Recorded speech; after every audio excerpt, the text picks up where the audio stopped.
महाराष्ट्र के एक शांत और हरे भरे गांव में रमेश और राधिका के परिवार उनकी शादी की तैयारियों में व्यस्त थे। रमेश एक मेहनती और सीधा सादा लड़का था जो अपने परिवार का ख्याल रखता था। राधिका गांव की सबसे सुंदर लड़कियों में से एक थी, चंचल और सपनों से भरी हुई। दोनों के परिवार ने बड़े धूमधाम से उनकी सगाई की थी और गांव भर में उनकी जोड़ी की चर्चा थी।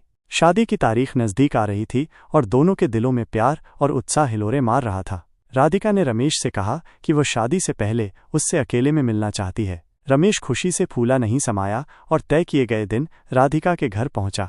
लेकिन जब रमेश राधिका के घर पहुंचा तो वहां का माहौल बिल्कुल अलग था। घर के अंदर अंधेरा था और उसे कुछ संदिग्ध आवाजें सुनाई दी। जैसे ही उसने दरवाजे पर दस्तक दी, कुछ नकाबपोश लोग अचानक से बाहर निकले और उस पर धारदार हथियारों से हमला कर दिया। रमेश को संभलने का भी मौका नहीं मिला और वो खून से लथपथ होकर जमीन पर गिर पड़ा। हमलावर तुरंत भाग गए और गांव में चीख पुकार मच गई। जब तक गांव वाले और रमेश के परिवार वाले वहां पहुंचे, रमेश की सांसें थम चुकी थीं। गांव में मातम छा गया और हर कोई इस भयानक घटना से सन्न था। पुलिस को तुरंत सूचना दी गई और उन्होंने मौके पर पहुंचकर जांच शुरू कर दी।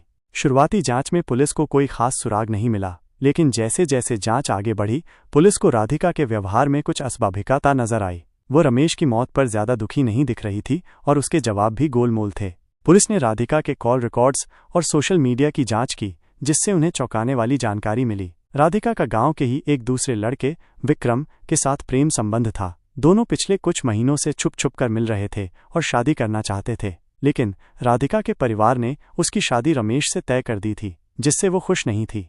पुलिस ने विक्रम को हिरासत में लेकर पूछताछ की, जिसके बाद उसने सच कबूल कर लिया। विक्रम ने बताया कि राधिका ने ही रमेश को मिलने के लिए बुलाया था और उन्होंने मिलकर रमेश को रास्ते से हटाने की साजिश रची थी। विक्रम ने अपने 2 दोस्तों को भी इस साजिश में शामिल किया था, जिन्होंने रमेश पर हमला किया था।